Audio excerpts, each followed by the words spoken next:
choose our socks for success in all endeavors. Fortunes rises from the heel, and good luck for life.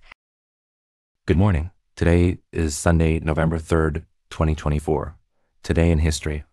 On this day 36 years ago, the modern Chinese writer Liang Shiqiu passed away.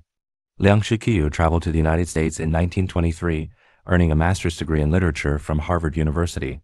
He returned to China in 1926 and began his teaching career. Throughout his life, he contributed over 20 million words to Chinese literature, setting a prominent record for modern Chinese prose. His notable works include selected works of Liang Shiqiu and Literary Origin. He is also recognized as the first Chinese individual to translate the complete works of Shakespeare. Welcome to today's Qingchao Morning News. Let's start with political updates.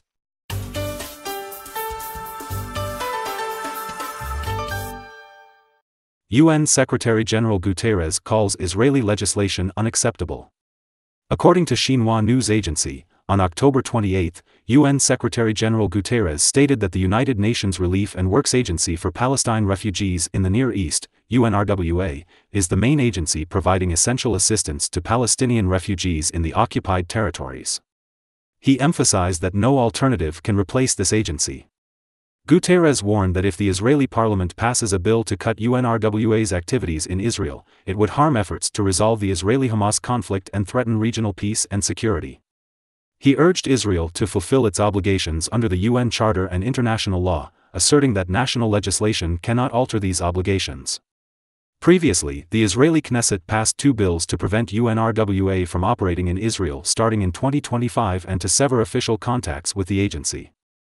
Israel has long accused some UNRWA staff in Gaza of having links to terrorist groups.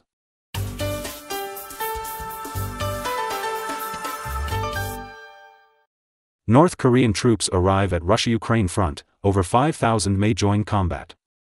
According to the New York Times, the Ukrainian government and 2 U.S. officials revealed that thousands of North Korean soldiers from the first batch have traveled over 6,400 kilometers from North Korea to the Kursk area, with more soldiers arriving daily. The current number of North Korean troops is expected to exceed 5,000 as they move to the front line, potentially participating directly in the Russia-Ukraine war.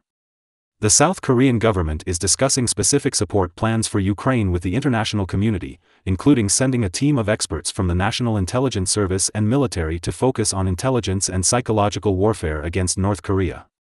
This team will monitor the battlefield situation in Ukraine and assist in managing the North Korean army's involvement, particularly in interrogating captured or escaped North Korean soldiers.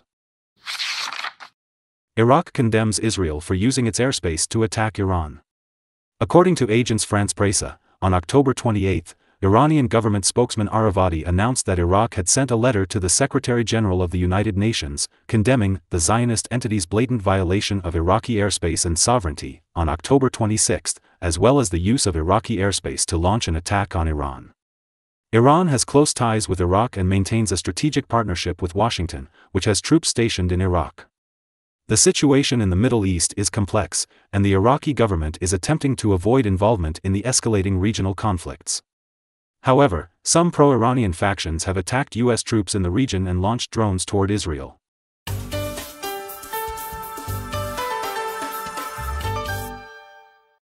Indonesia opens 60 new oil and gas blocks. Comprehensive news from Jakarta. On October 28, Ariana, Director of Upstream Oil and Gas Development at Indonesia's Ministry of Energy and Mineral Resources, announced that the government has opened 60 new oil and gas blocks across 14 regions for investment over the next 4 years. Ariana emphasized that the government offers several incentives to investors, including the ability to make direct bids without joint studies and the opportunity to explore in open areas. Investors can also apply for exploration period extensions of more than 10 years.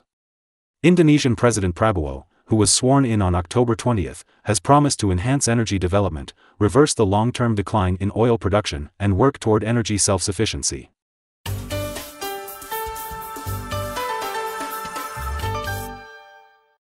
Arson attacks on ballot boxes in Washington and Oregon states. According to Reuters, on October 28, 3 suspected arson cases involving presidential election ballot boxes occurred in Washington state and Oregon, resulting in the burning of hundreds of ballots. Police believe these incidents are connected and have identified a car linked to the arson in Oregon. The deputy chief of the Portland Police Bureau stated at a press conference that the motive behind the arson remains unclear, but the actions were targeted and deliberate. Those involved may face charges such as possession of destructive devices and illegal conduct related to ballot boxes. The Washington Secretary of State's office is urging voters to verify their ballot status online and request a replacement if there is no record of their ballot. Ireland implements social media regulations. According to Comprehensive News from Dublin, starting November 1, Ireland will implement a cybersecurity code aimed at protecting EU video sharing platform users from harmful content, with a commitment to holding violators accountable. The code will prohibit the uploading or sharing of child abuse content, as well as material that incites violence and racism. Additionally, it mandates social media platforms to implement age verification measures to prevent children from being exposed to pornography or violence.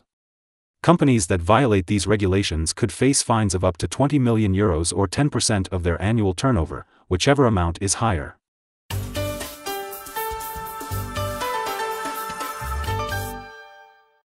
46th World Heritage Conference concludes in India. Xinhua News Agency reported that the 46th World Heritage Conference recently concluded in New Delhi, India. The World Heritage Committee added 26 new cultural and natural heritage sites to the UNESCO World Heritage List. At the end of the meeting, Nauru officially ratified the World Heritage Convention, becoming the 196th state party to the convention. With these new additions, the total number of properties on UNESCO's World Heritage List now stands at 1,223, located in 168 countries.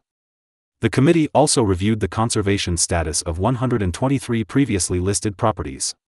During the meeting, Colombia, Mauritius, Laos, Tanzania, and other convention parties received a total of $235,520 in additional funds to support new heritage protection initiatives within their territories. According to the Wall Street Journal, COMEX gold futures recently rose by 1.14%, reaching $2,787.40 per ounce. That's all for today's Qingchao Morning News. Thanks for watching. Join us at the same time tomorrow.